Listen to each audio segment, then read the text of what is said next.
But it's crazy though because I seen people like this before this morning.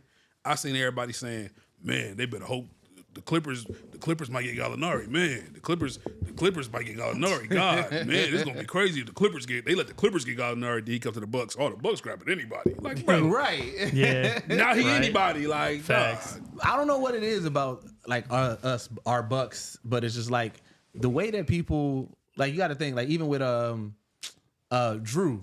Like he just became like we always saw him. Like I'm not saying that he's not an elite defender. Yeah. But like the way that the world talked about him now, it was like, yo, like where was y'all at 2-3 years ago when we were saying this? You know what I'm saying? So like it is crazy to kind of see just like I don't know what it is about it. Like we talked about it last week, but I'm like, I don't know what it is about us. I said the Bucks are in that weird medium spot where they're a small market team with the arguably pound for pound the best player in the league, and it's like. That shit doesn't happen. No. Facts. So it's like, I mean, it hasn't really happened. I guess Cleveland with LeBron, I guess, is the other time. So it's like, damn, another one? Yep. Right. Take your ass to New York, Miami, or Bro, LA, for real. bro. I was Like, telling Burgie before we started, I was watching Kendrick Perkins and them, right? And I said, bro, I never thought I'd see the day when Wemby was making the most sense because they was talking about like you know what I'm saying, is it like championship or bust for Boston? Like who was for it, right? So one person was saying Boston, but she was saying like she don't really know if she can trust them. Somebody said Philly as well, but it was like, but you know, they dealing with injuries. Yeah. So then Kendrick Perkins brought up, he was like, yeah, you know, we talking about are they contenders? Well, the Bucks is pretenders. You know what I'm saying? He was like, you know what I'm saying, right?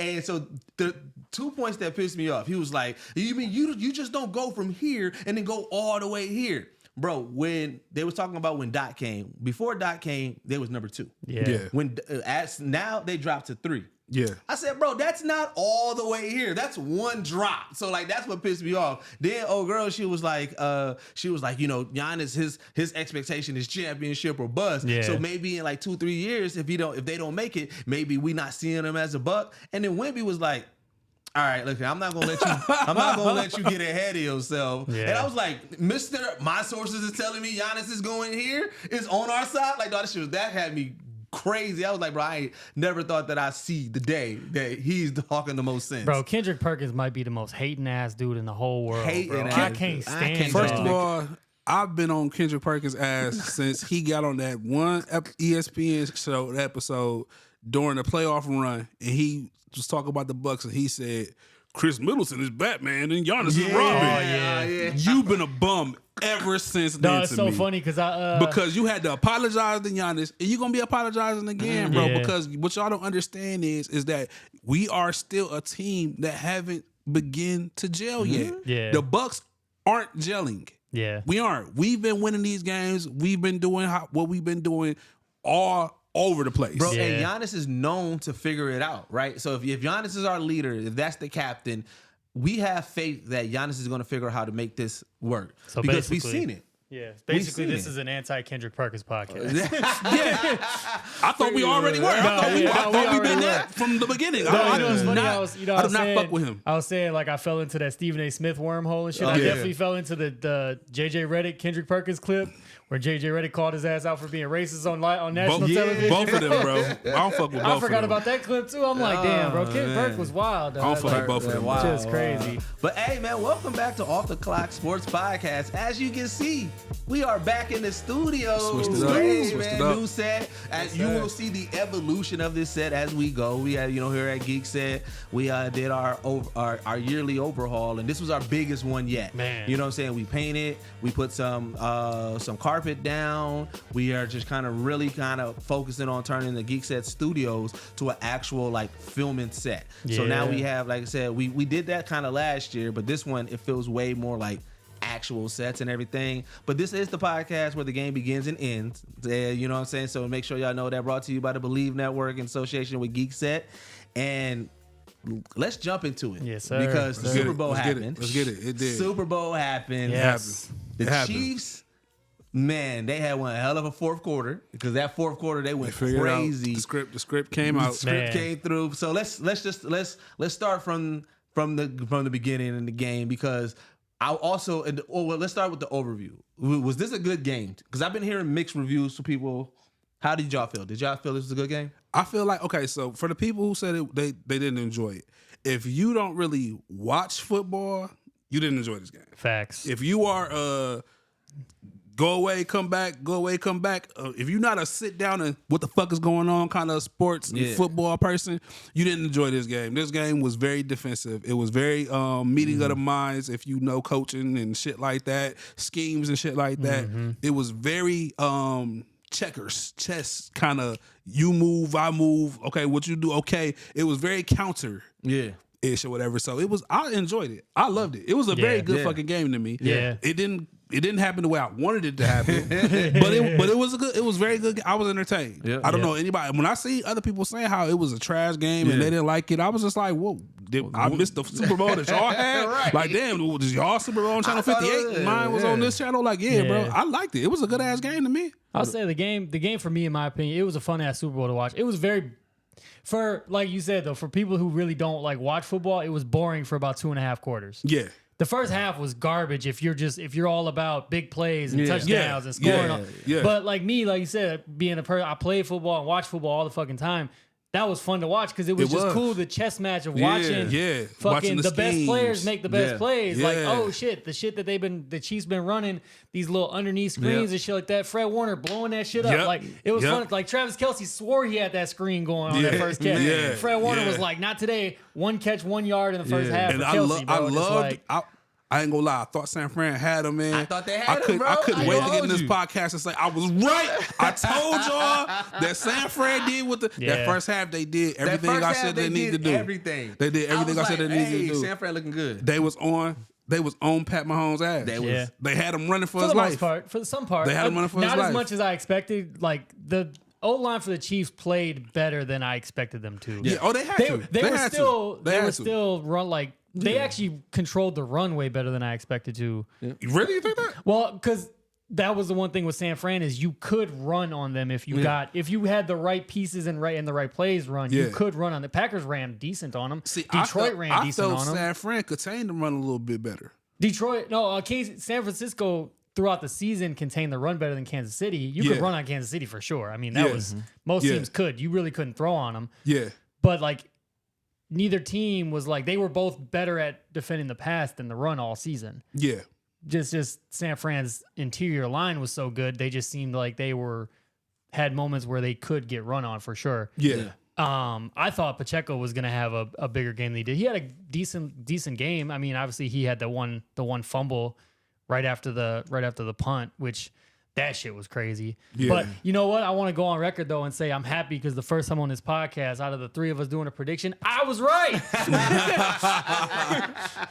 all the Packers contest, Streetz was winning, all the records and things like that. He was nails on the fucking just hammer on the head on that shit. I got this fucking Chiefs one right. So the one thing that stood out for me a lot too, like in that first half, even though 49ers were doing everything that they seemingly needed to do and it seemed like they had it, I kept on saying, yo, Mahomes don't look shook at all. Nah. And you know, his experience of how many times he's been there, how many times, you know, I was like, yo, that was really showing, man. And to me, I was like, that's scary at that young age to be that confident and not like be shook in and everything. I was like, yo, I said, Mahomes, he gonna pull something out. He never do though. That's what I can say about him. It's been times where they've been down 3 touchdowns and he kind of like, all right, let's go. His first, you know what I'm saying? His first Super Bowl run. All right, his first Super Bowl. Let me turn the switch on. They were down 24-0 against Houston. Yeah, first bro. playoff. Like I remember where I was for that game. I was in Lambeau Field watching the Packers play the Seahawks. He don't ever feel like he don't have a chance, bro. And that's the kind of quarterback you want on your team. That's right. You like need somebody with your leader. When your leader doesn't look like he's sweating, he's not throwing his helmet all over the place and kicking shit, and breaking laptops and shit like that. When your quarterback is good, right? You feel good. He had some moments where you're good. He had some moments where he looked frustrated, but it was because it's the same shit that's been with them all season. Is that the offense wasn't clicking the way that they usually have over these past 5-6 years. Yeah, This was his worst team that he took there. This was his worst team. This was his worst team. And that's why I think this Super Bowl was the most impressive, just because of the weapons that he had. I mean, Kelce damn near played hurt all year. He stepped his game up in the playoffs, which we've talked about. Yeah. But I mean, yeah, just the complete offense that he had this season was easily the worst. I mean, he was missing I think it was one of his guards. Yeah. Wasn't playing. Then he had another guard who was injured, who fucking actually finished the game with a torn UCL. Like, no, it's crazy, bro. Like, when I heard that story, I'm like, dog, that's wild to be a professional. Like, and you can't bend your elbow. Yeah, for real. And like they said that there was a story on the sideline, like Travis Kelce was talking about on his podcast, that he came off the field. The offensive lineman came off the field. I can't remember his name. I'm sorry. He was demanding an arm brace because he literally couldn't bend his elbow. Yeah. He was like, I need a brace to at least lock my elbow in place so I can at least play. Because he was like, last game of the season, we got to play. Like, I'm not coming out if we I need can play. this shit. Yeah, we need but this that shit. just goes to show, like, it's that level of want. Like I was saying, that was my prediction, is whether KC wanted it enough. And it's like, yeah, you know what? They did. Yeah. And they went out there, Patty Mahomes, in the fourth quarter. They were like, okay, we're down 10 points. Let's go win this fucking thing. And that last 2 drives of Kansas City was so fun to watch because you just saw. Well, before we get there, because like I said, we was talking about that first half. I wanted, for you who had Kansas City, after that first half, how was you feeling? I never was a little like worried because I'm not worried about Patrick Mahomes losing a game until it's over with. Okay. Or unless he's really down a lot with where the time makes, like, mathematically he can't win. Yeah. Okay. Like, he could be down 21 going into the fourth quarter, and I still think he has a chance. Yeah. Now, if there's 5 minutes left in the fourth quarter and he's down 21, all right, that's a little different. Yeah. It's a little different. That you have to pull out a miracle. But it's like you need a lot of help, and you need to score fast. But it's like, I wasn't really I was more shocked that the offense didn't wake up as much as they did. They also caught a couple bad breaks. I mean, Mecole Hardman catches that really deep pass right away, which is crazy. And then they fumble on like the next play. I think it was like that very next play they fumbled. So it's like, damn, there goes all that momentum. Yeah. And, both teams did great things in the first half as far as just containing the red zone defense and just giving up field goals. So, and it was the first team to score touchdowns. That's how you're going to win. So after the half, when did it start turning for you? Where you start seeing like, the play that I can say that made me say, you know what, they finna lose this fucking game was that punt. The punt. That punt, bro. Can we talk about that for a second? Let's talk about it. Because there was a lot of people, like, I watched it maybe 20 times. Yeah. And everybody was saying, like, oh, why did Ray McLeod was the punter. Yeah. Like, why did he go and try to pick up the ball knowing that all this and that? It hit a 49er foot. Hit his foot. It hit a 49er on the foot. If Kansas City would have grabbed that ball, they'd have been open for a touchdown. That's true, right. So he wasn't wrong for trying to grab he wasn't, but it was like the circumstances of that happening was like, bro, what the fuck about to happen? What's going on? It was some real NFL Final Destination ass shit. It was like, bro, what is going on? When I seen that janky ass shit happen, I said, Kansas City gonna fuck around and win this fucking game. I'm like, what are the odds of like a ball you punt as a punter? The football guys. Your goal is to just punt the ball inside the 10 if you can. They blessed them, bro. And as it's coming down, it just hits it literally on the back of his foot, The fucking NFL, the NFL gods blessed Kansas City, bro. After that play, everything turned around. Everything turned around. It seemed like San Francisco was so down after that play, like, oh shit. And I mean, oh man, we got to figure it out, y'all. Like, as soon as it happened, I was chilling with my brother and my 2 guys. We were all chilling at my homie's house, and we all play Sunday morning football. And that game was notorious for just random shit happening. Tip passes, easy catches, bouncing off of your hands, hitting your knee going up, and all of a sudden it's caught by somebody else on your team for a touchdown. We just call it Sunday morning bullshit. That's literally what we say. As soon as that ball bounced off the punter's foot, all 4 of us looked at each other and said Sunday morning bullshit. Because that's literally what it was. Like, it was just something so random. That was that. That was such a crazy play. And then, so, you know what I'm saying, that, like I said, those last 2 drives.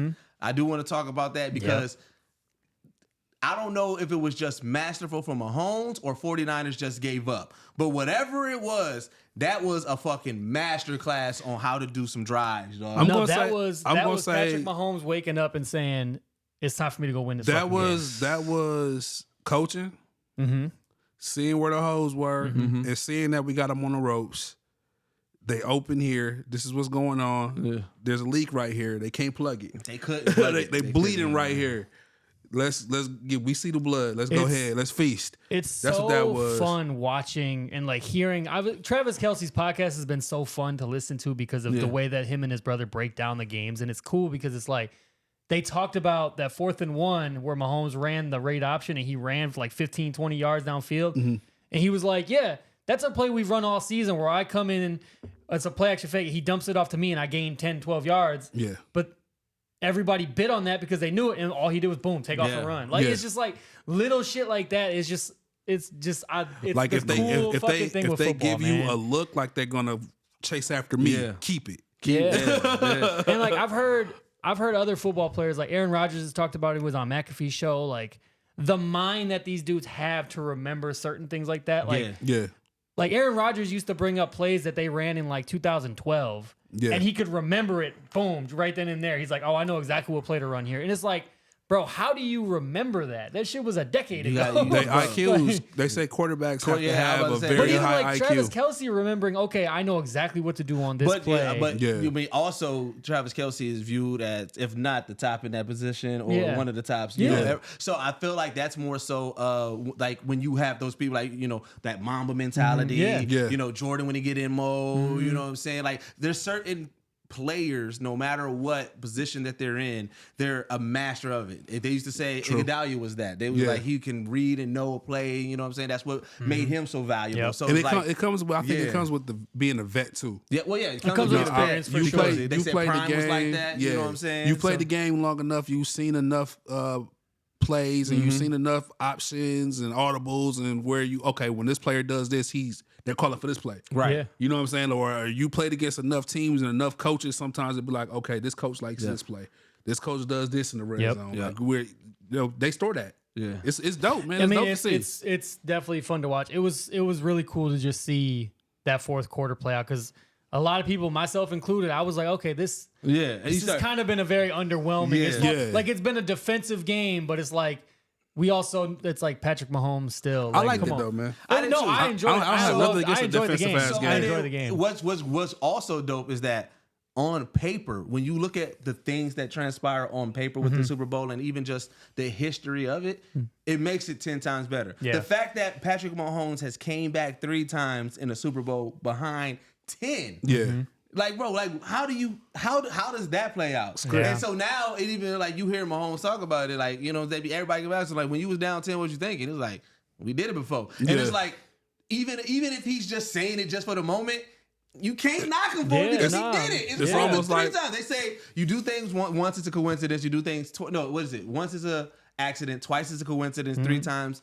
Now it's habit. It's almost like 10 is like 10 is his limit. Like, all right, hold my beer. They up 10. All right, hold on. So you start looking at that, then you look at, like you said, we talked about it before, like what this Super Bowl would mean for Patrick Mahomes' legacy, right? Yeah. Now that he's done it, it's like, damn, like in the history book, like it was right. Was Joe Montana's next, right? No, not Montana. Brady. Well, no, Montana. It's Montana. Bradshaw and then Brady, right? So it's like, no, I think Bradshaw got everybody. Bradshaw's got 4. Brady's got 7. I thought Bradshaw had more. Somebody has 10. Bradshaw has 4. Nobody has 10. I thought could have sworn somebody had 10. No quarterbacks have 10. Packers have, or I think some Bart Starr might have 10 NFL championships, but like not Super Bowls. Yeah. All right. Yeah, I could have sworn somebody had 10. Brady's got 10. Brady's got 7. 7. Yeah, Brady got 7. Yep. So it's like, damn, like he's really right there, and he's only 26, 28. He's on pace to catch Brady, bro. That's crazy. But I'm gonna go out. I'm gonna say it. I don't got him. From what I'm hearing, they got a lot of people to keep. Oh yeah, they definitely do. They definitely do. So it's like money. I was gonna get that. Is a 3-peat coming? I'm gonna say no. I'm gonna go on board and say it now. I say we see in the drop next season as far as Kansas City. I can't say no. I can't say no. It's always on the table. Like they have Patrick Mahomes, it's on the table. Just like how the Patriots had Brady, just like how the Packers had Rodgers. You can't ever count them out until they're out. Yeah, so I'm going on. Based off of what you're saying, right? Because I know that, like I said, they got a lot of people they got to keep. Who would immediately solidify the no for you if they lose? Ooh. Chris Jones. he's one of the big ones. He's one of the big ones. He's and I think he's due to get paid. Yeah, right? Oh yeah, he's due. He's due to get paid. And I don't know if they keep him because of the bullshit that they put him through. Because remember, he went on a holdout early in the year. Yeah. So it's like it's interesting to see if he comes back. I know he wants to be in Kansas City because he obviously came back because he wanted to win a ring. Yeah. I can see him probably testing the market to see if somebody's going to pay him because he's due for a pay. And that's the thing too. Like a lot of people way of thinking. What I kind of look around the league and I think I could see a lot of people having this kind of mind frame is, okay, I've won the rings. It's time to get the check. Oh yeah, yeah, and that's how it goes. Yeah. You know what I'm saying? That's why a lot of teams that win the Super Bowl, if you ever look at it, it's usually like they get depleted that next offseason because usually their team is built to win that ring that year. Yeah. Look at the Eagles. I mean, look at even like I'm trying to think of like the one that I remember looking at the most when I was a kid was the ones that the Ravens won in the early 2000s. Because I remember, and I only remember this specifically from playing Madden, because I remember looking at all these dudes that were on the Ravens the one year, and all of a sudden, like, all of them were on different teams. And I'm like, damn, because I was still, like, obviously the internet was still super new, so I wasn't keeping up with everything. All of a sudden, I'm looking like, Dallas Thomas is on a different team. Like, because that all these dudes. That team was so good defensively. All the teams in the NFL was like, they don't have enough money to get them. We are going to rip this team apart. Exactly. Like, they don't have enough money to keep all these dudes. We ripping this apart. So the only thing that they have is just like, look, give us one more year so we can complete this legacy and then go. And they would have to get people to buy in on that. You know what I'm saying? Because you got to think, all the people that are due for money, they're due and it's like they should get paid. Yeah. So they would have to make the decision to take that cut just for, you know what I'm saying, so that way, you know what I'm saying, they can do something that hasn't been done. Was it 20 years since the last three-peat? Oh, God, probably longer Who was than the that. last three-peat? I don't think The Cowboys. it's been a very long time Cowboys since the last three-peat. They didn't do a three-peat. It's been a while since we've seen the three-peat. I thought it was 20, maybe. Yeah, definitely may have been longer than that. It's longer than 20. It ain't been 20 because the Patriots didn't do it. Because that would have been 2004 or something. Because it wasn't San Because the Fran. Patriots were the last team to go back-to-back in 03 and 04. It wasn't San Fran, and it wasn't Dallas. Yeah, I don't know. The last team to three-peat? I don't know. Shit, has a team three-peat? Maybe- I'm sure a I don't team think so. has. I'm sure someone had to. The Probably Steelers like in the 60s or something, Yeah, like I'm the well, 60s I mean, or shit, that 50s counts. or some shit like that. Counts. The 40s when they had the leather helmets and shit. Probably like I know the Packers went back-to-back first two. No, so nobody has ever done a three-peat. Yeah. I can think of a couple back-to-backs. There's a couple back-to-back. So they have the opportunity to do something that has never been done in history. Which, like I said, depending on the type of player, that could be a selling point. But like I said, Absolutely. And that's the thing too, because like to put in the fact that they might lose people, there's some veterans out there who, hey, fuck the money. Yeah, let me get that spot. You know what I'm saying? Let me get that spot. Let me get that ring. I mean, yeah, because now, like, for instance, just I don't know if you guys saw the news, but the Bears released Eddie Jackson today. Yeah. They're all pro safety. Yep. He might be fucking ring chasing. He's 7 years in the league. He might be ring chasing. He might go to KC on a cheap deal just to go, fuck it, I'm going here for the ring. Yeah. Plus to be part of history. Like, I'm praying that the Packers seen that. yeah, me too. I'm praying that the Packers seen that, and the Packers said, "Hey, yeah." I mean, I'm cool with it.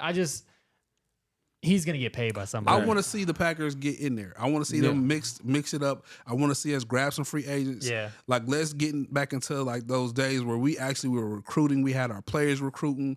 Like, dog, let's get in there. So let's get in there. Yeah. So I know we talked about, like I said, just Mahomes' legacy, and you know, what I'm saying if they can three-peat. But with this Super Bowl, where does this put Mahomes on your quarterback list? Okay, so I was young, but I was able to see the importance of Joe Montana. Okay. And I was able to feel like that vibe that we got from Brady. I was able to feel that Montana vibe. Okay. I was able to see him be called the Michael Jordan of football. Yeah. You know what I'm saying? I was able to see that and then watch and be like, nah, he that nigga. Yeah. You know what I'm saying? So I'm gonna say right now, in this moment, it's Brady, Montana, then Mahomes. Okay. That's what I'm saying. For me, I'm flipping Top three. I'm flipping Mahomes and Montana. Brady's still number one.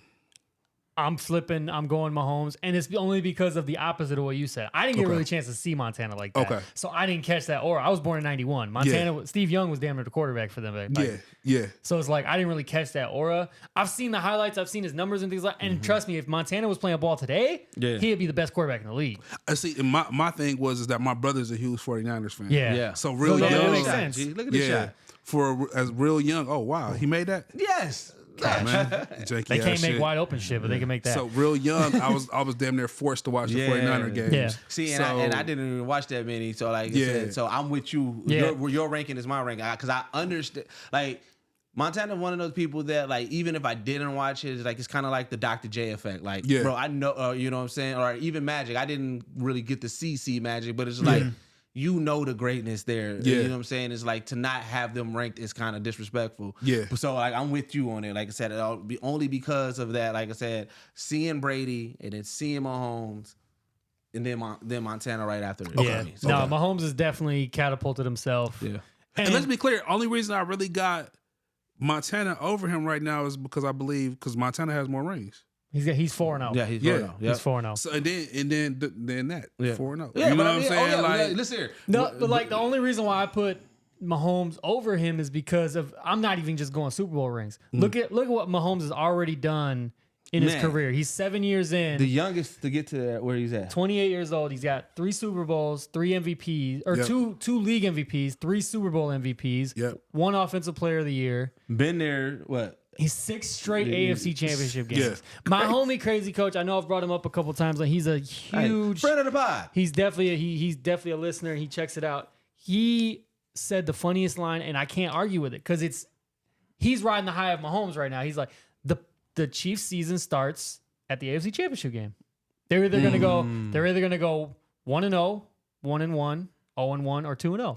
Bro, so they don't care about anything else. Yeah, and they're just like you know, and everybody should have that kind of feel. Yeah, everybody should feel that way. And what's crazy is like my guy, Clint Coley, he has this thing every time he debates, right? He said like he was talking about. It started off with talking about classic albums, right? And he has this point where it's hard to debate because he always asks, no matter what, he's like everybody got personal favorite classics. Yep. But he said when I rank classics, I ask one simple question: can you tell the story of whatever it is without this person? Or without this album. He said if you can, then it may be a personal classic, but it's not as high on the classic list. And so like a lot of the times when we debating shit, it's that it happens. Like I'm like, damn, I get stumped. I'm like, damn, you can tell the story of this without this, right? You can't tell the story of the NFL without Patrick Mahomes' run right now. Like, and that's where I'm like, yo, it catapults him so high because when you look at the stuff that he did, it's like, yo, 20, 40 years from now, this is going to be a legendary talk about. Like, bro, y'all don't know about Patrick Mahomes? Yeah. And then so it's like, yo, that's crazy at that age. And he's still got more to accomplish. Yeah, he's got so much more to accomplish. A good what? 13, 14. You know what the craziest part is? I feel like no matter let's say Mahomes doesn't get to 7. Let's say he gets to 6. Yeah. But he like keeps up with the MVPs. Let's say he becomes like a 5-6 time MVP. People are still going to take Brady over him, which is going to be crazy. Yeah. Well, it's that. So now because it's going to be just because of rings. Well, it's right now. I don't know. I don't know if it's going to be just because of rings. Here's where Mahomes is going to. Right now, what we're dealing with because of how close it happened and how soon it happened, we are literally dealing with the Jordan Brown situation, where no matter what happens, it's going to be. All right, is it Brian Jordan? Is it Brady or Mahomes? Yeah. And there's going to be some people, no matter what, is going to stand at is Brady. There's nothing Mahomes can do no matter what. Yeah. There's people that's going to be like, no, Mahomes, what he's doing is clearly better than Brady right now. And it's going to be that's going to be the career now. This is the NFL version of it. We're talking about a guy who played 20 years over a guy who's played 7. Yeah, which is crazy. This is the NFL version of that. And that's honestly, and that's where I feel like I separated because I feel like you look at where Brady was drafted, how they talked about him before he was drafted. He had more hurdles to overcome. Yeah. Pat came in as that guy. That's why it's Brian Jordan. Jordan had crazy hurdles. It's never been. Jordan had hurdles. Not like that. No. Not like Brady. Not like Brady. Brady's hurdles is more closer to Kobe's hurdles. Okay, I feel you. Jordan came in and it was known. Like he he was fucking Jordan before he got to the league. Like That's it true. was That's a true. known You're right. thing You're right. that That's he was true. sought after. Yeah. So I feel like Brady is more closer to Kobe. Like we knew he was decent.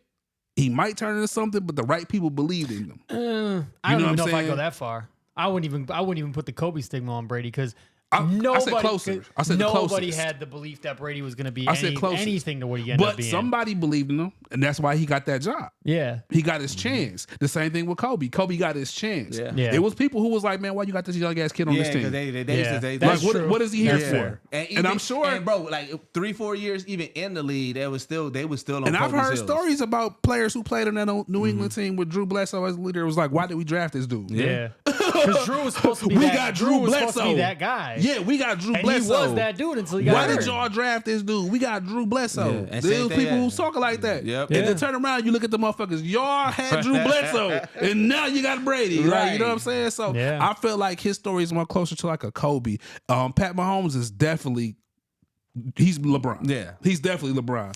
But my thing is, Yeah. to really sync it up, I was going to say the only besides rings, I'm going to say, okay, you know what? Rings might be the thing that gets him over because if he doesn't get the rings or he gets 7 as a Kansas City Chief, Brady did it as a Patriot and then said, oh, y'all don't want me no more? Watch this. Went to a whole new team. And did it again. And did it again. Like he literally took winning culture on the road. He did.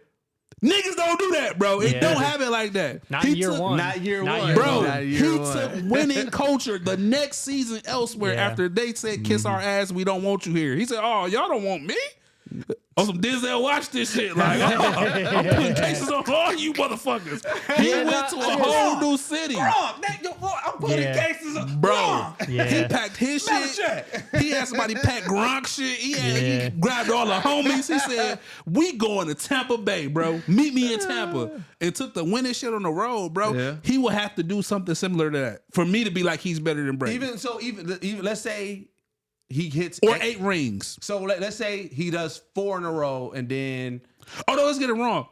Actually, if he does a 4-peat, If he gets a 3-peat, he's the GOAT. he does a 3-peat or a 4-peat. 3-peat, I might still be able to argue. well, that's what I said. That's what I was saying. If he does a 4, I might still be able if to he argue. go 4 in a row, He does 4 in a row. I don't have anything to fucking say. Nobody should have anything to say. Yeah. No, if he I go think, 4. I think even if he gets to next year's Super Bowl, he takes the number 1 spot. but see, Nah, that's- he gotta again, win. But see, that's He gonna gotta be win. that debate because you know what I'm saying. That like, and that's why I was Because equating it to close Bron no cigar don't mean nothing. because that's why I was comparing it to Bron because it was like. On paper, if you look at some of the things that Bron did, like record wise, Yeah. that's the case that you know what I'm saying that they make That over he Jordan. He got there more than Jordan. Yeah, but then you see Jordan, it's the double 3-peat. Yeah. Yeah. You know what I'm saying? So then Yeah. it's like, you know what I'm saying? So it's like there's going to be stipulations for both. Like you said, with the winning culture on the road, that is an impressive feat. But then somebody's going to say, but look, he did this with one team straight. You know what I'm saying? Yeah. He kept on doing it. Yeah. So like it's gonna always be an asterisk depending on which fandom that you are, no matter what. yeah, Yeah. I guess. But if he does a 4-peat or even a 3-peat, the world's gonna have to shut the fuck They up. don't have to. They Like, definitely gonna nah, for have to. real. Like, we gonna have to really have the real conversation because right now I don't feel like it's a conversation for me. I mean, no, I've I seen think a lot of right now people Brady's doing still it. the GOAT, but goddamn, Mahomes. He knocking on that door. Mahomes is scratching at his fucking ankles right now, Now- bro. Like, We can't say he knocked on the door. He only got 3, bro. He only got 3 of them. but look But- what he's, but- but but look it's what he's the- done in it's his the first time 6 frame. years starting. True. And I mean, he's on his way. He's on his way. Knocking on the door would be 5. Wait, so but he's the close. There's nobody. No. He's closest to No, Brady. he's definitely Yeah, but look closest. at the age differences And when it's between all said Brady and getting done, his he'll compared be to the Mahomes he'll be getting the his. closest. Yeah. Like no matter what, until he catch him, it's gonna be just Pat. Yeah. like let's be clear. Nah, it's like everybody else. Yeah. Pat, Brady. You know what I'm saying? Yeah. Like Oh, yeah. nah. Yeah. He's ahead. Yeah, he's he's ahead. definitely ahead. He has a fucking a jump start on everybody right now. You know what I'm saying? There's nobody. He's in the league by himself right now. Yeah. Oh, yeah, he's And definitely I'm really sure it's in his mind that he's chasing greatness. Oh yeah, yeah. He knows it. You can Oh, hear he how he's definitely talking. knows it. He knows it. He's always been talk. He's always talked mad confident, but now he really talking that confident. But I know that he is seeing the stat of how old he is and how old Brady was. He's looking at that and he's saying, okay, I got this many years. I'm on it. I got this many years to catch this fool. he like I'm on it. You know what I'm saying? So I'm sure he's gonna be watching this offseason really close, like we are. because we want to make sure his competition is a certain area. And another reason for that is why I'm thinking that you can't count the Chiefs out even for next year is because as long as you got Reed and Mahomes, you have a chance. Yeah. They still gonna need some pieces, man. I mean, I agree. They're gonna have to. They might have to come out some money, and I don't know if they got the money. Going to. They're gonna have to be really. Pat's deal is so team friendly that they can spend some money. I mean, because at the end of the day, he damn near could take another cut because he's gonna make the money regardless. He's Pat Mahomes. Yeah. He can hit State Farm like, hey man, and raise time. And a lot of the guys, and a lot of the important guys are locked up for the most part. Regional. So we talked about Brian a little bit.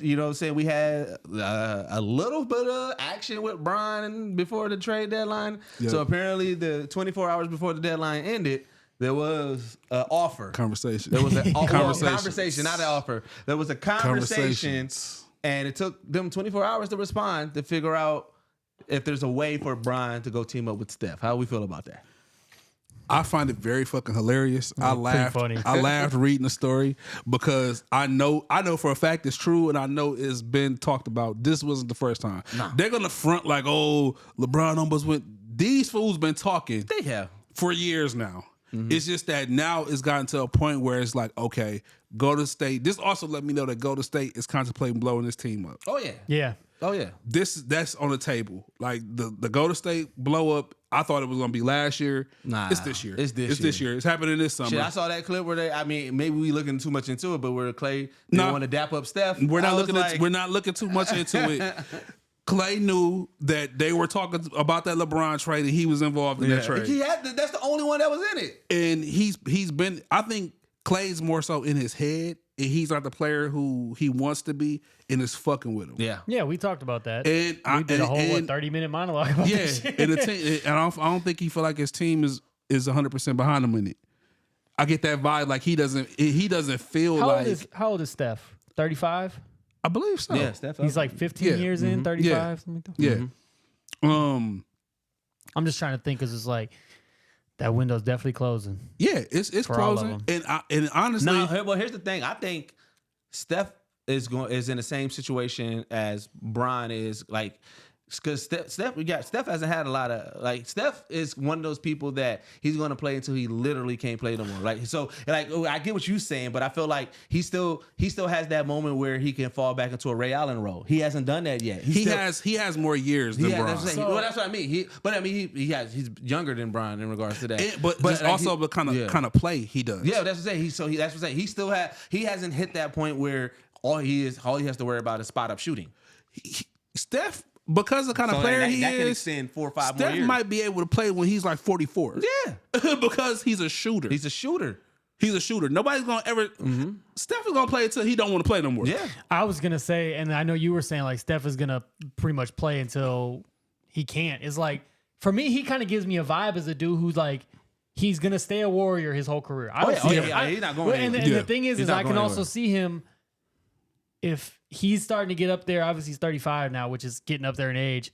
Over the next 2-3 years, he might just say, "Fuck it, this team is bad. I'm just gonna go chill. Like I don't have to play basketball." Oh anymore. yeah, no, I can see that. And like, granted, he might still be able to, but just imagine all the money he can just make on fucking All-Star Weekend, just doing 3-point contests. Like he's solid at golf. But I look at Steph totally different. Like I look at Steph as long as he could play. I think he has that. He's that kind of player. He has the hunger. He has that hunger. He has a love for the game. When Golden State is finished and they're ready to usher in a new team, I think we might see everybody leave besides Steph. Yeah, you know what I'm saying. That but moment that rebuild when Kobe just had to be by himself and it was all new players and everything. Yeah, I can see Steph being that veteran in there. But here's the thing. This is why even with that Bron thing, I was like, so.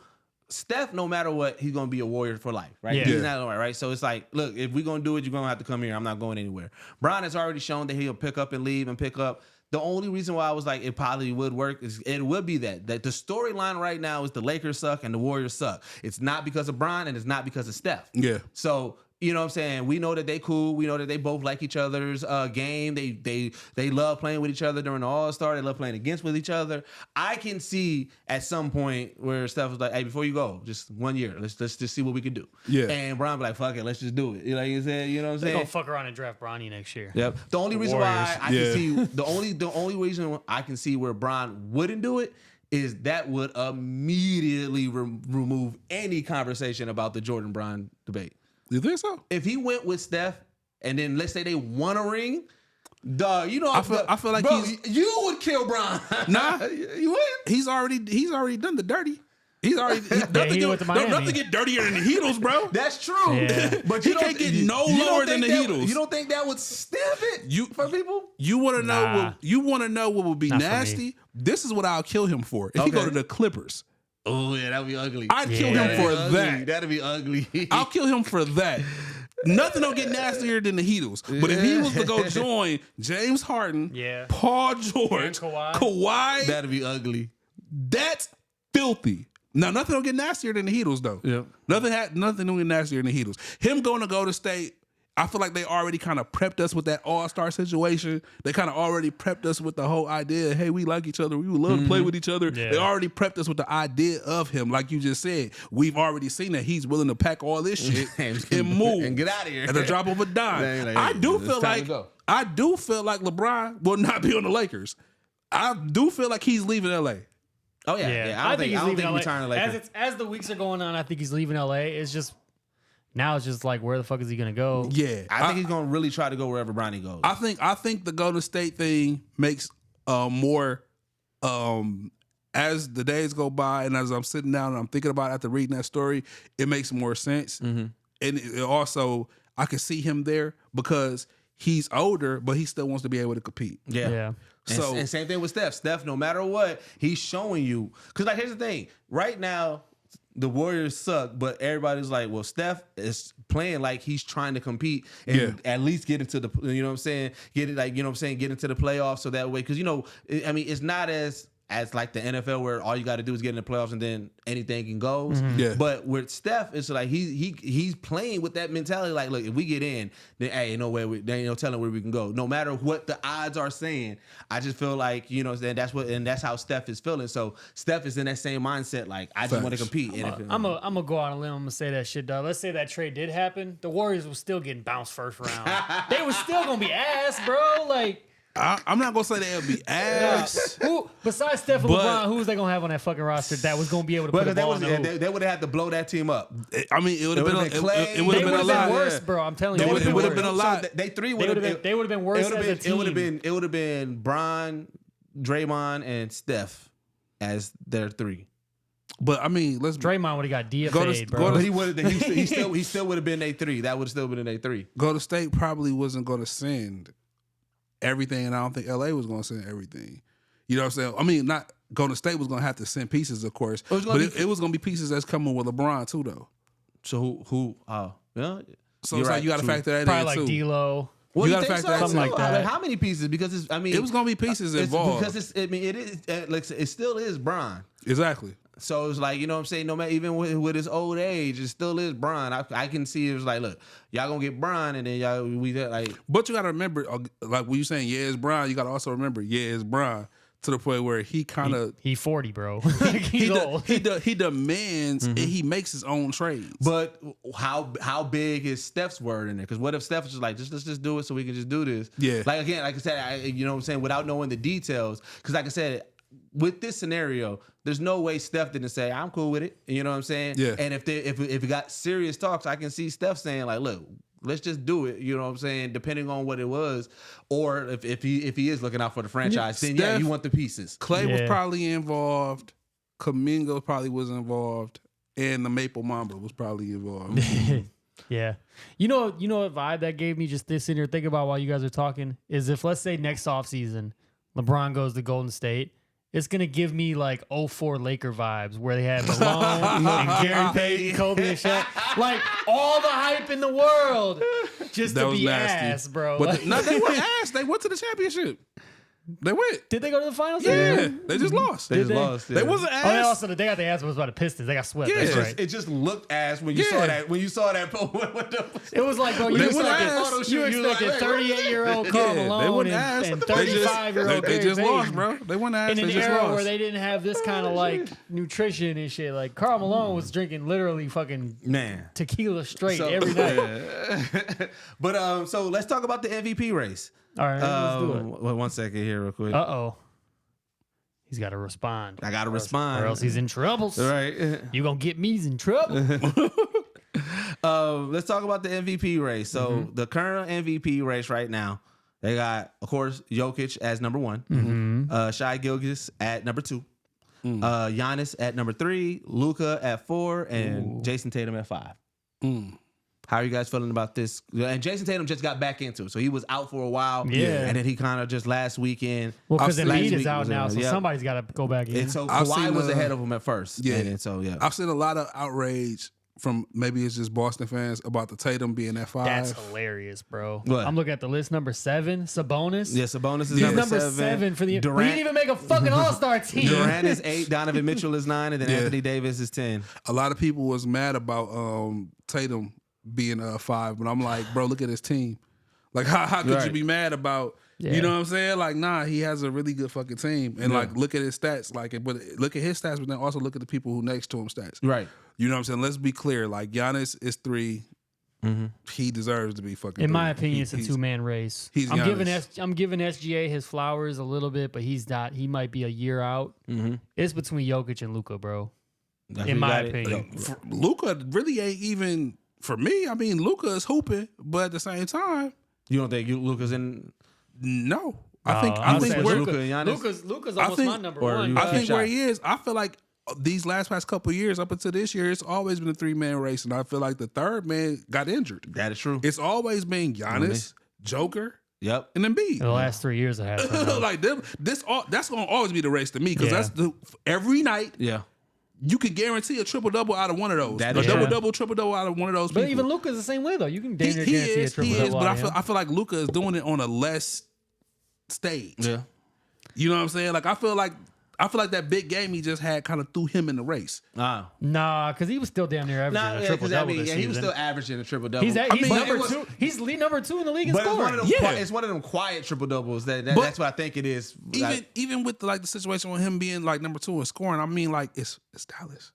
There's Dallas having a bad It's year. Dallas. No, they not. But I mean, he's the man in Dallas. He's supposed. Who he's- else gonna do the scoring in That's what I'm Dallas? saying. That's why it makes him valuable. I'm not saying he's not valuable, but I'm saying like he's not doing it at a pace of the people who's in front of him. He's not. Maybe, I don't know. He's not, bro. He's not. Yeah, I guess. In that sense, let's be clear. I'm not saying he's not valuable. I'm not saying that. I'm saying that he's not doing it the way that the other people who's in front of him is doing it, and not only scoring. When we talk MVP, it's not only scoring. It's not an only scoring thing. The most valuable player on the team, the most valuable player every night when they go on the floor. 90% of the time, the most valuable player who's on the court when you play these teams. Right. When Denver plays another team, is the best player who everybody's looking at is going to be Joker. When everybody's playing, who they looking at when we play the Bucks? Yeah, it's Giannis. So when they look Philly, Yeah, when it's Embiid Embiid, ain't in, yeah. it's Embiid. Everybody's prepared for Embiid.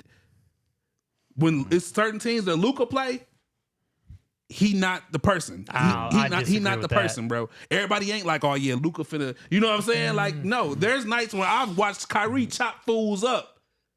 I watched Kyrie go crazy on fools. Like don't get me wrong. I'm not trying to downplay Luka. I'm not saying he's not.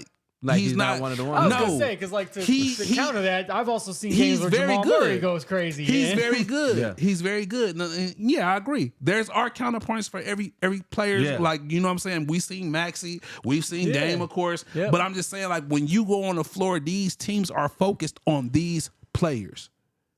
Teams are looking. I've seen teams sacrifice Giannis to let Dame do whatever the fuck he want. That's fair. We've Okay, never that's a valid point. never That is a seen. valid That's point. low key We've kind of how never this Memphis game is Yeah. going. we've never seen teams like that's a valid point. do that to certain people. Like, you know what? We're gonna sacrifice this dude. Dame ain't never been in a situation where he been sacrificed. So I'm sure when he looked at it, he's like, damn, they really finna let me go that is crazy. True. That is true. He ain't never been in a situation where Dame's never been in a situation. because he's always been hey, don't let Dame get. It's always been get him. Yeah. Stop Dame. Dame is gonna do this. We gotta watch Dame. Damn, I ain't even think about it Dame been like, you know what? That's crazy. We're gonna have to let Dame do what he want to do tonight because we trying to stop dog. Yeah, that's fair. And just try to outscore him. We're gonna have to do it. That's why we had games where Dame had a very good game, and guess what? We lost. Why? Because they stopped who they wanted to stop. That is true. I mean, I know we've been sitting here going back and forth. I'm not arguing that Jokic is number one. He's definitely number one. Argue it. That's good for content. I think that Luka is absolutely should be, if he's not number 2, number 3. Just the season that he's having, the way the Mavs are playing. I mean, he's like I say, he's number 2 in the league in scoring. Yeah, he's damn near averaging a triple double. So what's your 3? Oh, I got Jokic, Luka, and then Giannis. I mean, you could do SGA just based on the so year. you got Giannis at 4. Yeah, I would say. I've been watching. I would say Giannis at 4 just because Giannis, low key, Giannis is kind of having a start statistically. He's kind of having a down year, and I think it's just the way that the season has played out so far. I expected it to pick up in the second half of the year when the games start getting close. I've been watching. Giannis is gonna get his, but I still think Giannis is still. To me personally, he's having a down year. I think it's because bro, look at this, they have Dame now. Yeah, this pass G. is crazy. Yeah, he hit Bobby clean. Oh, this is the dunk. That's the dunk. Yeah, I mean, Giannis is still gonna do him. Just boop. That's Jason Williams when he screamed. Woo! But no, Giannis. I think he's gonna pick it up in the second half of the season to where he's gonna be up there at the end of the day. The way that Luka has been playing, I think he's been probably one of the more underrated MVP candidates the last. But it's like, because Jokic, Embiid, and Giannis have had such crazy years, Luka's been right there. Yeah. He's just kind of the outside man looking in every year. And I feel like this year, even like he stepped his game up even more, and he's still kind of getting disrespected. Yeah. My thing is. So before you get to your thing, who's your 3? I think they got it right now. Okay. The only one who I wouldn't have was Embiid. SGA at 2? Mm-hmm. Yeah. Yeah. Okay. I've been watching OKC. No, SGA's having a good I've been year. on this podcast saying how I've been excited about OKC. I've been watching them play. Yeah. And I can say this.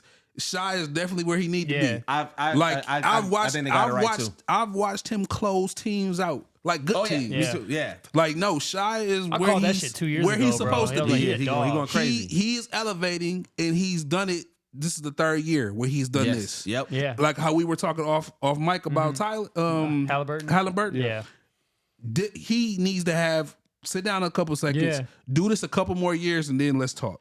Then let's get out here and let's be vocal. SGA when I first seen him go to OKC, the other day, I was like, I just watched him close somebody out. Yeah. He hit a game winner, and he was like, "Take y'all ass home." In Orlando, he's talking to the fans, take y'all ass home. Bro, that's what I love. Me too, bro. You know what? I'm with him. Take y'all ass home. So I was listening to it, and they were talking about it was like you know how like ESPN they do these like cinematic trailers. It was like a cinematic trailer with the Celtics, right? Talking about like, man, we got so close every time and everything like that, right? Yeah. And I said, bro, the Celtics, they are lucky that I'm not a hooper on the Bucks. Yeah. Because you know what I would do the next time I play them and I beat them, especially if it's in the playoffs? Yeah. Bro, I would be on some yelling like, hey, y'all might as well break this team up because this shit ain't working, bro. Because I was like, bro, there's so many disrespectful things that you can say to somebody who's gotten there so close, but then they just keep on losing. Yeah. Like, oh, man, bro. But like I said, I do love somebody who trash talks. Yeah. That's why I hate that there's so many fines in both NFL and NBA for shit like that, because I'm like, bro, I love the taunting, I love the trash talk, like, bro, I like that's what I grew up on. For me, it's the trash talk if you could back it up. That's the thing. Well, yeah, of course. I like when nobody do. When Pat Beverly was doing this, and I'm like, bro, y'all down 30, like, bro, you can't do that. Exactly. I like it from people where it makes sense. Oh yeah, of course. Like Shy. Well, no, you know what? Not only if it makes sense, because I guess it doesn't make sense, because when Draymond was talking to Paul George, that shit. I mean, Paul Pierce. But you know what? That makes sense, though. That makes sense because this is Draymond Green, who's a part of a dynasty. Yeah, you're right. But that's also Draymond Green. And talking to Paul Pierce, his way to get into people's head. Who's also a winner, who's won before. That was such a dagger, though. I loved it. I felt like it was on brand. I feel like it was on point. It made sense to me. I'm talking about the dudes who be like dancing when somebody hit 3-pointer and then getting in and talking shit. Yeah. No, that does not make sense. I don't count that. You can't do that. I'm talking about the ones where, like I said, when it makes sense and it's like, and it hits you like, Hell yeah. Like SGA, like we just said, he's in the runnings for an MVP, and he's hitting a game clinching shot, and he's looking at the crowd saying, "Take y'all ass home." That makes sense. Y'all was here to see my team anyway. Y'all here to see me do this to y'all. I just did it to y'all. Now get up out y'all seats, get the fuck out of here. You know whose taunt diminished because he did it way too much? Fucking Clay. And those rings. The rings? When he first he can't do it no more. He can't do that shit no more. When he first did it, we was like, oh, hell yeah. He can't do that shit no more. But then he do it so much that it's like, nigga, put them fingers down. He can't do that shit no more. Put them fingers down, Clay. If we chopping y'all and we up 20 and I'm talking shit and you do this, I'm going to say, yeah, nigga. But what's up now? What's happening right put them now? Damn fingers down, Clay. How recent? At least Kobe, when he was on the bench going.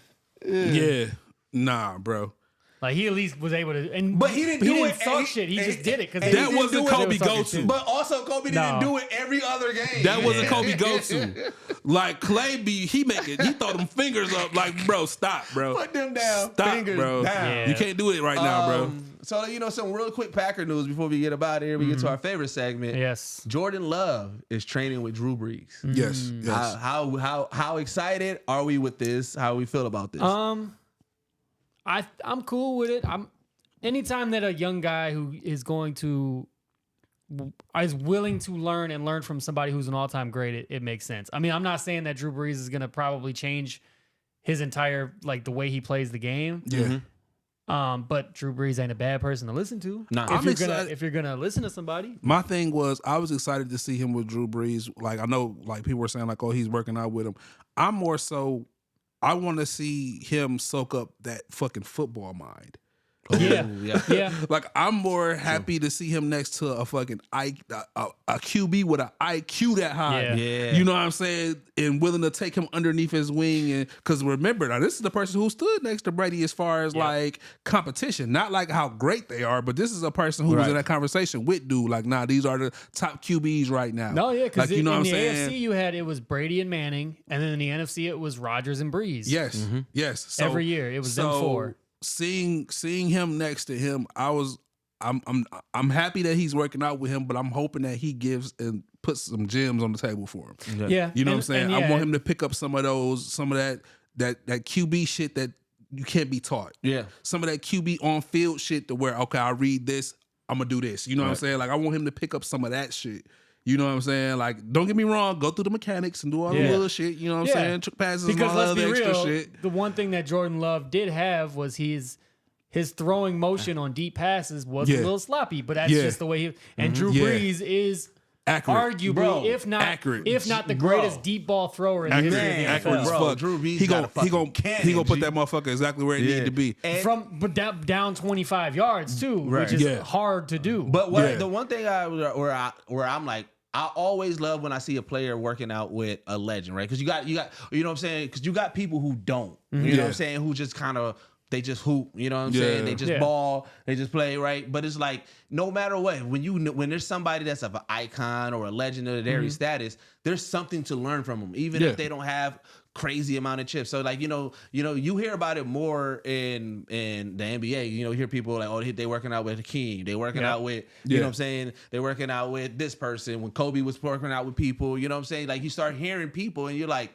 then you see it in their game, like, oh, they learned that little step or they learned that, right? So it's like, I'm looking at that, I'm like, okay, Jordan Love had this emergence, and now we're seeing who he is. We're seeing, you know, say he got some confidence to him, but now it's also like, all right, let's equip you with the things to elevate you, because now we want the people that was against Jordan Love, that turn. So now it's like, all right, now people are seeing you for who you are, but also let's level it up, because now you got people riding with you. Yeah. So it's like, I'm excited for that, to kind of see where that comes in, you know what I'm saying? Just to kind of see what new weapons that he acquire, what new things skill sets that he get, and how he applies it with that next year Packers team. There's that, and then he not only set like an expectation of his opponents, but he set the expectations of the league. Like, he's on notice now. Like, the dude can ball. Yeah. Yep. Like, he quicker than people realize that he could. I mean, he proved everybody damn near wrong last season. Everybody, every Packer fan, whether they want to say it or not, was completely unsure, because this is the same shit we went through with Aaron Rodgers. Yeah.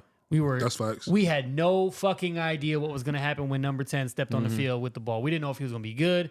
We didn't know if he was going to be trash. We didn't know if he was going to be the GOAT. Nobody knew. And he proved a lot of us wrong. He I was one of them. exceeded every single person's expectation. I don't care who you are. The only person's expectations he really probably didn't succeed was his own. Facts. Because the way that he's been doing all these interviews and things like that after the season, you can just hear it. It's like he was pissed that they lost because he knew that they were supposed to win that game. He felt like he was supposed to go to Super Bowl. He did. And that was crazy watching the interview after they lost that game and how he was like talking and how he was like, nah, we really had a chance. And I was like, oh, you really wanted to win that shit. Which is I love that. Which I is love why that. now they're saying like there's all like the NFL like analysts and shit are doing all these projections on which young quarterback's going to be the next to win. He's top now. He was number one. He's top now. Number one. It was him And and I Brady. don't like that. I don't like that. At the beginning of the year, I don't like it. It was nothing but trash. So it's like I don't like it. I'm hoping that I want him to. I'm hoping that he does the opposite of Aaron Rodgers. He doesn't like that to fuel him. He just focuses on his game, and I know we're like going back to all us working out with Drew Brees and things like that. It's like, I'm cool with you soaking up knowledge from a legend. Yeah. But keep doing the shit that you were doing last offseason. Don't lose you. Where you had your teammates flying out with you and to play together. So here's where add to what you have. Yeah. Add to your bag. But kind of what you were saying. Or just gain the more repertoire with the guys that you already have and gain more chemistry. Because the one thing that you can always say about a quarterback is they have their guys. Oh, yeah. Brady and Gronk, Brady and Edelman, Brady and Welker. Yeah. Fucking Manning and Harrison, Manning and Wayne, Manning and Clark, like Rodgers with Jordy, like Rodgers with Devontae. Like you have these chemistries that you get with these guys. And Jordan, I feel like he doesn't fully have that yet because everybody's so young and they're learning together. But also, it's also only been 1 year. Yeah, but say how long does it take before you get your But guys? that's why this summer is essential for them, though. But seeing last offseason when Aaron Jones, Christian Watson, Romeo Dobbs, all those dudes flew out to work out with him, you never saw that with Aaron Rodgers. And it's like they are committed to learning with this kid. They're not just willing to show up to work and expecting him to have it all. They get to change the whole idea of Green Bay quarterbacking. Oh, yeah. So that's what I'm excited to see, and how what you're saying and how he does that is him wrangling his guys. Yeah. He has to put it out there. He has to start the group text. He has to start hey, we're all meeting in Miami. We're going to work out for 3 weeks. Everybody, you know what I'm saying? No phones. You know what I'm saying? If he's the quarterback, he's going to have to be that. He's going to have to put it out there. Hey, y'all my guys. I need my wide receivers who are going to be on the field with me to come out here and work out with me. Exactly. Let y'all know how I quarterback. Let y'all get my tendencies. Let me get y'all's, and let's get some mind shit going on so where we can look at each other and know you're going this way and I'm going that way. They mentioned how they hang out at Jordan Love's crib every Monday watching film and basically going over. And you could tell it helped the entire season. Like it was perfect. But here's where like what Burgie said about what Jordan Love said, you know what I'm saying, with that championship. It reminded me of the reason why Giannis became my favorite player. Because when he was not getting there, or he was, you know what I'm saying, and they wasn't, you know, the Bucks wasn't reaching where we needed to go. Giannis' mindset was that like he thought every year that he was able to make it. Yeah. And so he was saying that. And then even when he was winning, like I said, we talked about it a couple of weeks ago where he was like, all right, I'm going to celebrate tonight. I might celebrate tomorrow. But then after that, we back to work because I got to do it again, right? And so Jordan Love showing that, I feel confident that he's not going to fall in what you said. Yeah. You know, and I feel like his mindset is that like, you know what?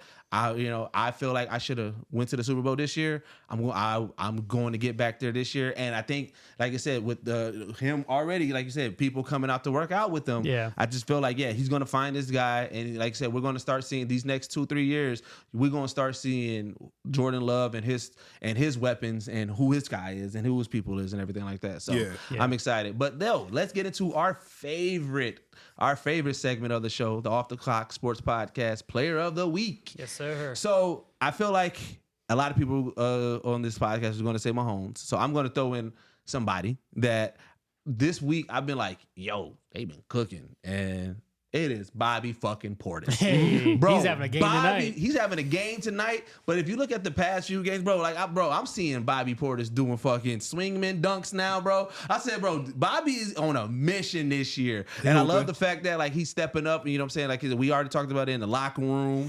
You see him gelling with everybody. And the most thing is, and Bobby has never been a person who stood in one spot. But I've been seeing Bobby all over the court these past like 2-3 weeks. Like, bro, Bobby is out here working. So my Off the Clock Sports Podcast Player of the Week is definitely Bobby Portis, man, doing his thing right now, doing his thing with Memphis. Him and Giannis got this crazy 1-2 going on right now in this Memphis game. But yeah, Bobby Portis is my player of the week. Definitely hooping.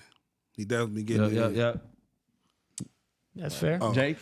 Oh man, mine is gonna be good. I'm not going Patrick Mahomes. What? Actually, I'm going somebody on the Chiefs, but it's not Patrick Mahomes. Who you going? I'm going with the pride of West Sweden, Wisconsin. Hey. Population of 700 motherfuckers.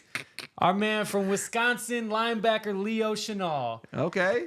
2-time Super Bowl champion. He's a Badger. Hey. He was the linebacker for the Chiefs who had the strip on Christian McCaffrey to start the game, and then he was the one who also blocked the kick in the Super Bowl as well. Okay. So it was Leo Chenal. So 2-time Super Bowl champ, pride of Wisconsin, getting it done when it mattered the most. I mean, he's pretty much a backup linebacker, but he stepped up when he was needed to, and that's my player of the week, dog. Congrats, Mr. Wisconsin. Congrats. Appreciate it. All right, Yes, sir. Burgie. Facts. I'm gonna go with Shaw. I'm going SGA. Okay. Oh, okay. So no Mahomes. Right. I'm going to say I was wrong. I didn't want the fools to Mahomes had a good game, but he wasn't like, oh, Mahomes. He was cool. He still threw a That drive was cool. impressive, though. and he still threw a stupid ass pick. He was cool. He was cool. He was Mahomes, but he wasn't like Mahomes. He was a what I'm Mahomes saying? boy. It was cool. It was cool. But I'm gonna go with SGA. SGA. Again, like I said, I've been watching the OKC games. I seen 2 games ago he went, I think 38. You know what I'm saying? This last game when he closed out Orlando, I said after he hit that shot, I said that's my player. That's my guy. My player of the week. There we go. You know what I'm saying? He closed them out. He had the 32, 3 rebounds, 5 assists. It was an amazing game, bro. Like, and that's why I'm like, he definitely deserved to be at number 2 right now, bro. Like for real, like he's I respect that number 2. He's playing at a really high level. Like I also seen a report of I forgot who it was. I want to say it was Paul Pierce or no, it was Swaggy P. He That's was a like name I ain't heard in forever. he was like SGA is the greatest Canadian NBA player. I saw that. I didn't see that. I saw that. I can't remember who it was. Yeah. But somebody on Twitter right before I got here was like, "So nobody's heard of Steve Nash?" Yeah. And he brought up Steve Nash. Yeah, and I was just like, nah, SGA, he up Don't there. let the recency bias He get up you, there. dog. He up Steve there. Nash is still a 2-time MVP and was that dude for. See, now I could argue a with you decade because plus. one of those MVPs, he shouldn't have got. he shouldn't have got. Should have Hey, got. you And could we say could- we you could could say damn whether near- he should have or And not. we He could still damn got that near, and we could motherfucker. damn near talk about both of them. I mean, hey, Because we no, know the first one was definitely his. We The first one was know definitely his. we know who was eating that both of them years while he had Kobe his was definitely. run. Kobe should have got the second one. Kobe should have got.